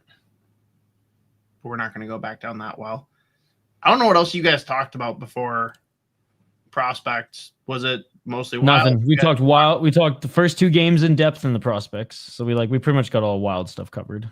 Okay, well, we can do other NHL stuff, but first, we've actually got someone jumping in the chat. Omega Fish from Utah has a good feeling for Mammoths, to be honest. I think that's as good a transition as any. Mateo, let's go book a Mammoth. Oh, this is perfect. Oh, all right. Unhide me. It's okay. I got to take off. So this works out. Peacing out. But shout out to everybody in the chat here. I see after all the games start or wrapping up here, we got an influx of other NHL fans here in the chat. So thank you guys. Let's go. And I will be live Friday night on the channel covering the Wild and Washington Capitals game. So join us then for that. See you later. Boom. Later. Live stream Friday. All right. Well, Book of Mammoth, Omega Fish. Don't know if you're aware. We are quasi trying to be a side podcast for the Utah Mammoth because apparently people have told us that there isn't much coverage. And we love the team and a lot of the players and the prospect pool, and everything is so fun there. Z, where do we want to start with these guys? Well, NHL.com is the worst thing that's ever happened to the world.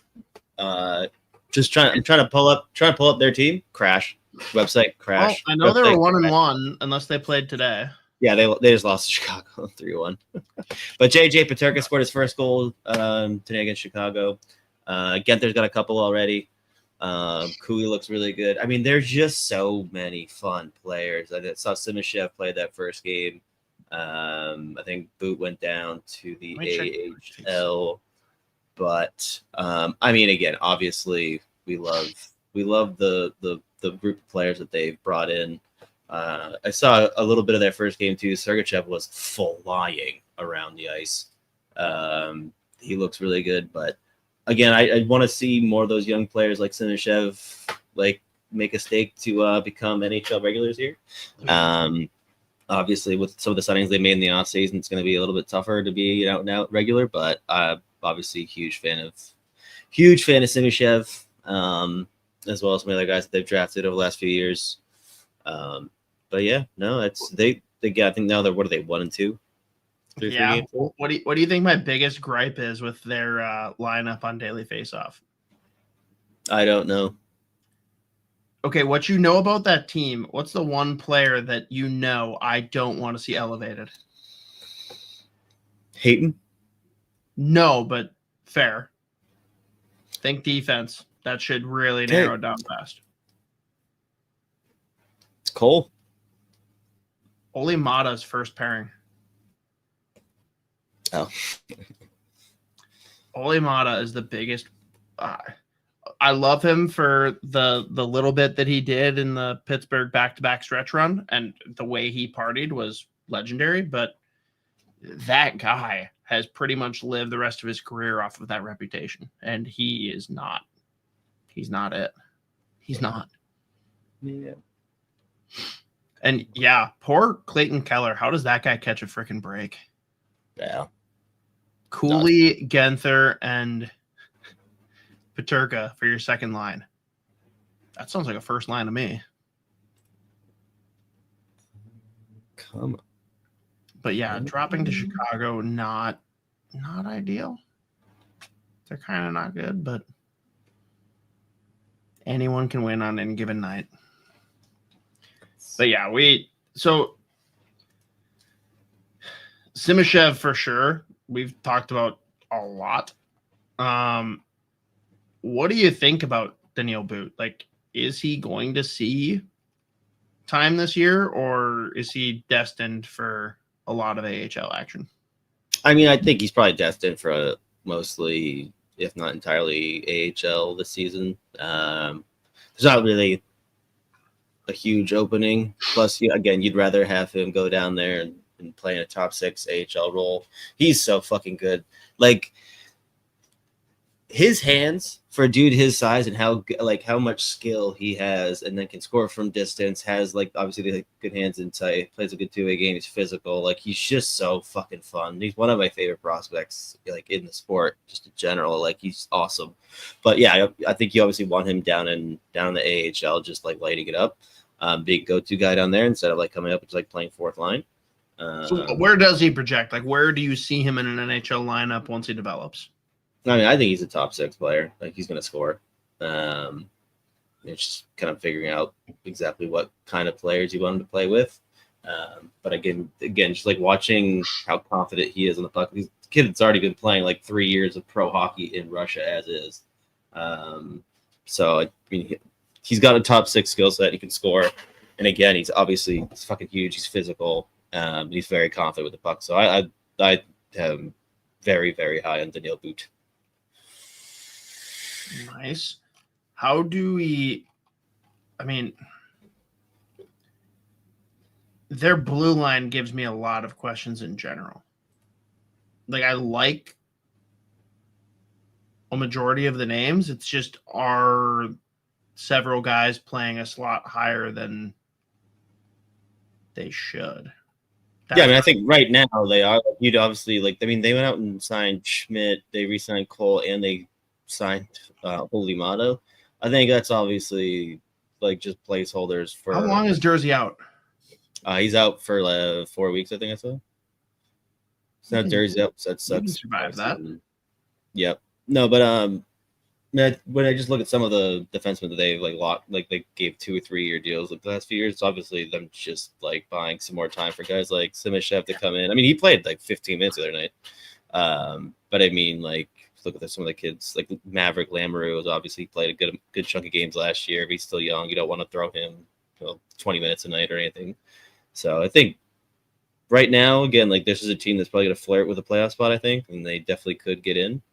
But when I just look at some of the contracts they signed for those older veteran D-men, it's probably them realizing that kind of blend in some of the younger guys for the next year or two. Before they become perennial contenders. Yeah, and it could be worse, but the other name that I keep forgetting landed with them. Brandon Tanev. Mm-hmm. That guy's a cartoon character in and of himself, but he's also just a fun fucking bottom six player. Oh yeah. Yeah, that's another good player for like when you have a lot of young guys throughout the lineup. Like he's played a long time, obviously. He's got good experience, and he's just like a good example, just as like a fucking high motor, like compete guy for your young guys coming in. So yeah, no, he's insane, very entertaining. And obviously, like we've seen him put up some decent points the last few years, anyways. Why? Now, you haven't watched really any Gopher hockey, right? Because you missed most of the BC series. Probably wouldn't have watched against Michigan Tech. Mm-hmm. Because they've got 2 Utah prospects that we didn't really talk about when we did the top 10 prospects for them in the summer. Cal Thomas, who absolutely has a path. He's only going to exist defensively. Like he doesn't bring a whole lot offensively when you transition to the NHL level.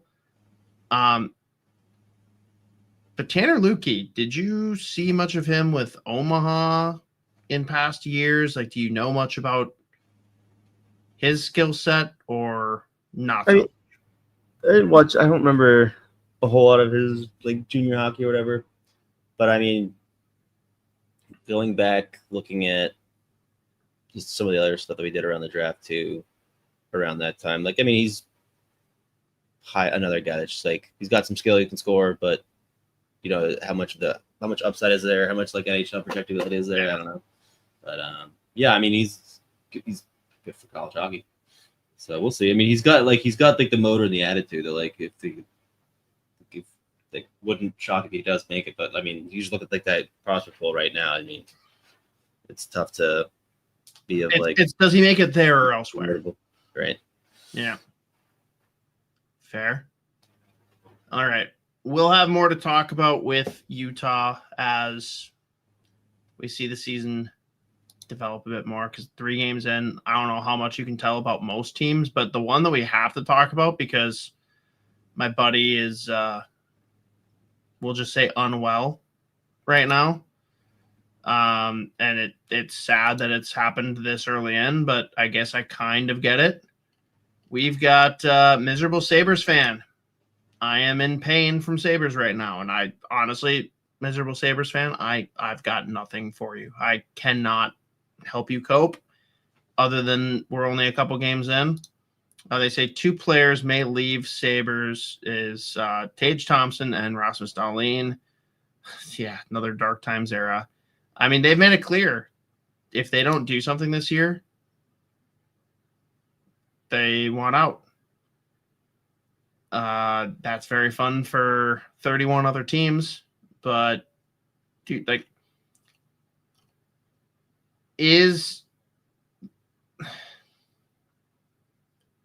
what's the problem in Buffalo besides? Well, right now half their lineup's hurt. I mean, that doesn't impact you looking lifeless in your games. Like, right. Freaking the coach that's on his second route through Buffalo is like, yeah, they're all fucking jellyfish bitches. He stole that one straight up. I don't know, dude. It's not good. Yeah, I mean, it's interesting too. Like I was listening to I forget what podcast I was doing, but like there were some people that were legitimately like high on Buffalo, and I was like, wait, what did I miss? I wasn't high on them. I thought they had a chance to at least like pose a threat for a wild card. I did. Yeah. And whoops. Yeah, I mean, it's also stunning just like seeing that Adams is still in a job there. Like I thought they also. No. Why is that shocking? He's a yes man and does whatever Pagula wants. That's Pagula's dream. Yes, and it's stupid. I mean, I thought they butchered the Cousins trade last year too. And I think it was the first game. Norris gets injured again. That's tough. Like, yeah, they just don't have a whole lot going for them in general. And we've But they talked still about, have a lot of really good players. It's crazy to me. yeah, I feel like it's just, again, the mix just like really does not. So when you look at the young guys, then some of the veterans they brought in are right. Like Jason Zucker and Alex Tucker, awesome players to have around your young guys, but like it's just a weird mismatch of like players. And like the back end is like confusing. You have a ton of high end guys, and then obviously they make that trade for they do the Paterka trade, and oh my god, was it Kesselring? Yeah. He's also hurt. So like like what you're hoping to get out of him, especially early on, to bang some points here, like as far as like a big defenseman, physical and everything. Like One of the biggest one, dude. Start. UPL. Yeah. So that's the thing. Like they have half of their like a bunch of the players that were going to be very important for them to take any kind of step forward are already injured, either like before the season even started or in like the first game. So it's just like this sucks. Yeah. But yeah, I don't know. Nor do I. What other games today?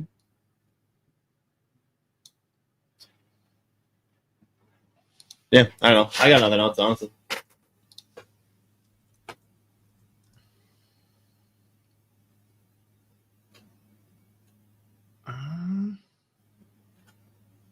Mateo put in the outline that the Bruins and Pens don't stink. I think that's true for half of it. I don't know. You tell me, man. Let's talk about our teams real quick before we wrap. Like, I was cautiously optimistic on the Bruins coming into this year. Are they a playoff team? I think they're like a team that could at least flirt with the playoffs. Like, I think they should compete all year to make the playoffs. But there's just the top end talent outside of like Pasternak, just like isn't really there. That being said, again, just by way of like Swayman literally not possibly being worse than he was last year. Even having McAvoy, having Lindholm, literally Lindholm's out again. But that first line's already he shouldn't be. They said they don't think it's anything. It's not the same injury as last year, but it's like they're not super concerned. Whatever. They don't think it's gonna be long term. Jordan Harris is coming gets an assist in his first game and then scores today against the Lightning. But like even like the loss today against the Lightning, like that, like last year's Bruins team would have folded up shop and like just shut it down when they went down 3-0. They came back, made a real game of it. But like there's the competes there. I love Marco Sturm. Like there's a lot more structure. So I think they're gonna compete. But the thing this year is like I think the Atlantic is wide fucking open. Like wide open for any of these teams. Like no one's got off to a great start. Like Florida's had a decent start here. Obviously they're 3-1 now. I think they lost. Did they lose today to Philly? Yeah, they lost to Philly today. But like obviously long term, no Barkov, no Kachuk. Like that's gonna be brutal for them. Plus all the hockey they've played the last 3 years. Tampa has got a problem. Like they can't play. Like their like rush defense is miserable. Like I watched them. Which game was it? I think it was the Senator. The game they lost against the Senators. Like all of these dudes are just getting absolutely destroyed wide at speed. Detroit's been interesting first few games here, but they still have their limitations too. Ottawa, same thing. Like there's not really one team now that you look at in the Atlantic. It's like that's the team like has it going on. Like I thought Toronto probably still is to me like the best one. No, as far as like all around, yep, they're better than Tampa. They're better than Florida right now. Even though they've lost games. I picked Tampa. Yeah, and again I've been watching them the first few games here. It's like ooh, but I'm not willing to. It's different if a bad team proves you right versus a good team having a bad couple games to start. Mm-hmm. And I just feel like they're in such a spot where, dude, Tampa's talent has to rise to the top based on how open that there isn't a bad team. I take that back. There is one bad team.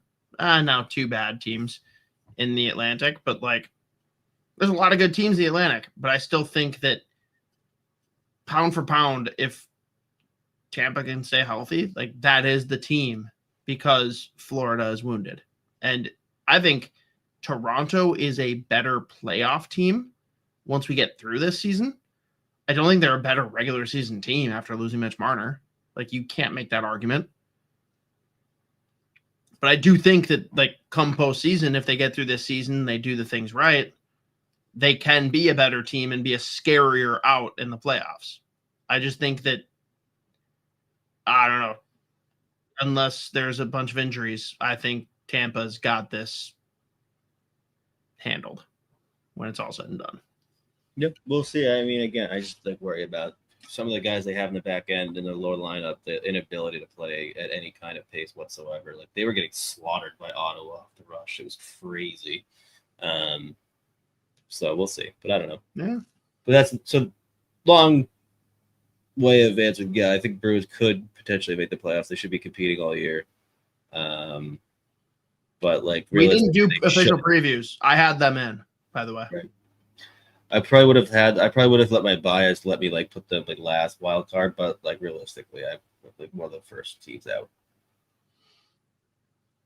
They're in that range for me. They're somewhere between one of the two wild cards or first or second out. Mm-hmm. Oh yeah. Whereas Pittsburgh will not be that. Everyone is like all of a sudden excited, like, oh, Pittsburgh, wow, look at them, hot start. Maybe Malkin plays another year. Like, no, no, it's a mirage. Stop. It's not real. Their blue line is horrible. Goaltending can't be trusted. I can name maybe half of the forwards, and I'm like, yeah, this makes sense. There will always be the question mark, and they probably won't be getting a top 2 or 3 pick because of Crosby alone. But like, dude, I will say, okay, so Emperor King says also Crosby is getting older too. He is ageless. Like, I do not think that this is going to impact him in any way. It's just the team around him is not awesome. I don't think that they're going to be a true like bottom 5 lottery team, but they will not sniff playoffs. Mm-hmm. They got some fun young kids.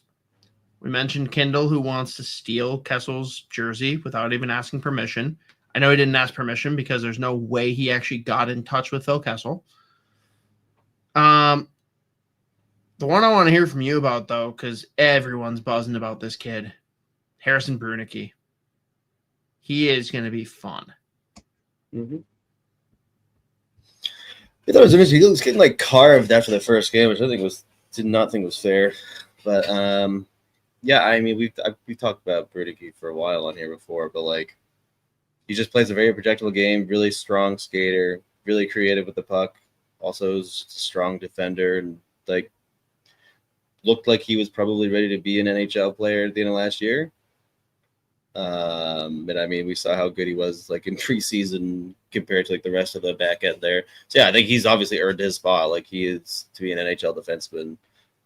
It was really annoying in his draft year. He was playing on that Kamloops team that had just moved like half of their roster at every single draft pick to like make all the moves that they made. So like his draft year, he was on a very bad Kamloops team, but he was standing. Watching him like rush offense, very fun. Watching quarterback power play, very fun. But again, he's played a super projectable game. I love Harrison Brunicky, so I'm happy that he's made it to the NHL. I think he should be in Pittsburgh to stay. Love that. Now we've got obviously the Wild in the Central. We've kind of got Utah as our adoptive Central team. We got the Bruins in the Atlantic. We got the Penguins in the Metro. Isha thinks Vancouver's our team in the Pacific, but that's just not true. We got a friend here, Ruthless Sharky, who wants to know, you guys think SJ Sharks will slowly improve? Is it fair for me to say that this is kind of our adoptive Pacific team? Like, is there another Pacific team that you give 2 shits about? I will be investing in like Anaheim. you beyond thinking they're good, like you like them and care beyond your draft son Leo Carlson existing? Like, do you care about the Ducks? I guess no, I don't really care about that. I want to see San Jose be good. Yeah, I want it for their fans. I think that the Smith Celebrini and Toffoli tandem is just very fun. I don't know. their start has been insane. The first few games for the Sharks have been Dude, legitimate. how about that meltdown loss? Oh my god. Well, they're both of the fucking losses. Yes, but They're insane games. The Ducks game and the Vegas game were fucking ridiculous losses. They were very winnable games. But I mean, one basically Patrick Stefan was doing fucking cartwheels. Yeah. Like, oh my god, I'm off the hook. Thank you so much. Yeah, I mean, just two horrific losses. Like, it was just like insane. The first one was the goaltending, like the most insane goaltending mistakes I've ever seen in my fucking life. And then fucking absolutely blowing that With the empty net. With the empty net and like blow the lead against Anaheim. Yeah, again, I'm not telling you one was worse than the other one. They're both fucking crazy.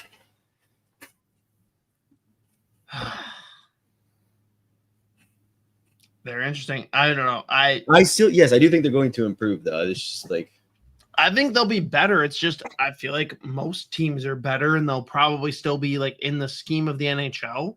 They won't be much better, but they will take steps and look like a better team. It's just like, who do they leapfrog? Like, it's basically them in Chicago competing for who's the worst team. right. Like, who else do you even see in that discussion? I mean, at this point, Buffalo. Yeah.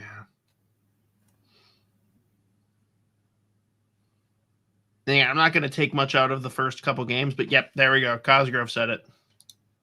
Kraken stink out loud. Stink on ice. I think they just beat Vegas. Has there been a shittier build, though, for a team? Like, They're in it's first tough for right an now. expansion team. They're 2-0. I don't care. Do you believe in it? No. Are the Seattle Kraken a playoff team? No. Okay.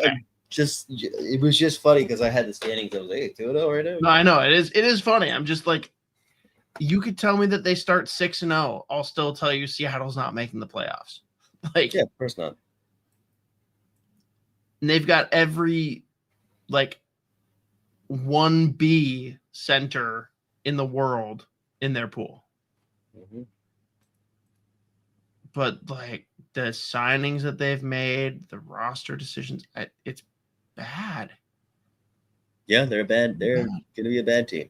And I defended, like, I still think that Ron Francis got the dirtiest treatment in Carolina. Like, he did a great job. I defended him being hired in Seattle, and he has been a disaster. Yep. Not going well. The jerseys are still cool. Very cool jerseys. And you do love both Catton and O'Brien, so there's that at least. Confirmed. Outside that, like, what's going on there, man? They're so bad. Yeah. All right. Anything else you want to talk about, or is it bedtime for Z? Yeah, I don't think I got anything left. Anything else? All right. Next week, we've got prospects 1 through 5 in the Wild prospect pool. I'm sure there'll be more NHL and Wild stuff to talk about. Definitely a little stint for our... Oh, Cosgrove, don't say Zed. Isha's gone. We'll definitely have a spot for our Utah Mammoth friends. But I don't know. I think that's it. Dude, I'm like barely hanging on right now too. Yeah, Part of the process of putting down a toddler is like I'm like right there with him falling asleep. It's like, oh fuck, nope, don't do that. Yeah. No chance. But yeah. Top 5 next week. Gonna be great. Can't wait. Shout out Good. Yeshua for the OT and shootout performance tonight. And the Sally. Phenomenal, Sally.